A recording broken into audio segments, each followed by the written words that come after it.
विधानमंडल की इस कार्रवाई में भाग लेने के लिए आए हुए सभी माननीय सदस्यों का मैं स्वागत करता हूं।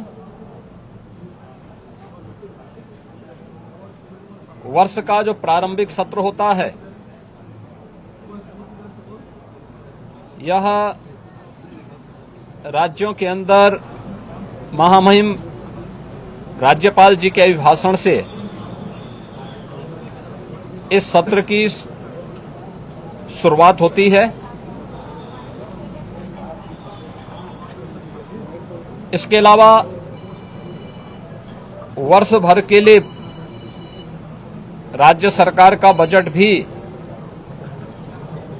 इसी सत्र के दौरान पारित होता है। अन्य विधायी कार्यों के साथ ही जनहित से जुड़े हुए, राज्य के विकास से जुड़े हुए महत्वपूर्ण मुद्दों पर भी सदन में चर्चा होती है। आज विधानमंडल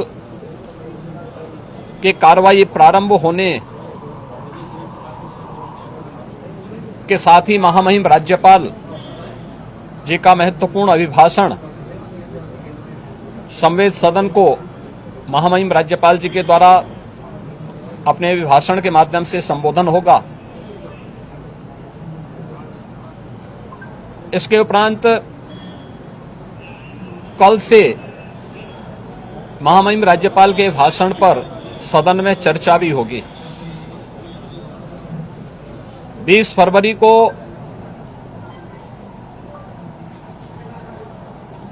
वर्ष 2025-26 का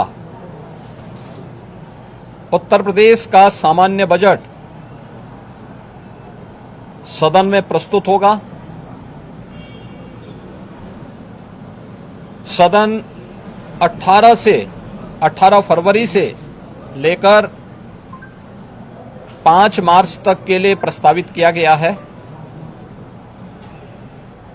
उत्तर प्रदेश के इतिहास में ऐसे बहुत कम क्षण आए हैं जब इतने लंबे समय के लिए सदन आहूत किया गया हो, लेकिन सदन की कार्रवाई सुचारू रूप से संपन्न हो, यह केवल सत्ता पक्ष का ही दायित्व नहीं होता है, बल्कि विपक्ष का भी उतना ही महत्वपूर्ण दायित्व बनता है। सदन चर्चा परिचर्चा का एक मंच बने। उत्तर प्रदेश के विकास को लेकर के डबल इंजन की भारतीय जनता पार्टी की सरकार ने पिछले लगभग 8 वर्ष के अंदर जो प्रतिमान स्थापित किए हैं वह अभूतपूर्व है। उसकी झलक अभिभाषण के माध्यम से भी और सदन के अंदर चर्चा परिचर्चा के माध्यम से भी देखने को मिलता है। उत्तर प्रदेश के परसेप्शन में आए हुए व्यापक बदलाव देश और दुनिया के द्वारा उत्तर प्रदेश को आकर्षण का केंद्र मानते हुए जो वर्तमान में स्थितियां दिखती हैं, स्वाभाविक रूप से हताश और निराश विपक्ष इन मुद्दों पर चर्चा करने से भागने का प्रयास करता है, सदन की कार्रवाई में बाधा पैदा करने का प्रयास करता है। विपक्ष अगर सार्थक चर्चा को आगे बढ़ाने में मदद करेगी तो मेरा अनुमान है कि यह एक बहुत अच्छा सत्र, बजट सत्र हो सकता है, जिसमें अगले 5 मार्च तक चलने वाली सदन की कार्रवाई को न केवल महामहिम राज्यपाल जी के अभिभाषण पर चर्चा करने और सभी सदस्यों को अपनी बात को रखने का, बल्कि सामान्य बजट और अनुदान मांगों पर भी चर्चा के साथ ही विधायी कार्यों को संपन्न करने के साथ साथ अन्य महत्वपूर्ण मुद्दों पर भी, जनहित से जुड़े हुए महत्वपूर्ण मुद्दों पर भी प्रभावी चर्चा का एक मंच सदन बन सकता है और माननीय सदस्यों को अपनी बात को प्रभावी ढंग से रखने का एक अवसर भी प्राप्त होगा। हम उम्मीद करते हैं कि हार की हताशा से परेशान विपक्ष अपनी इस खुन्नस को सदन पर नहीं उतारेगा। सदन की कार्रवाई को सुचारू रूप से संचालन करने में एक सकारात्मक योगदान की हम अपेक्षा करते हैं और मैं सरकार की तरफ से आश्वस्त करता हूं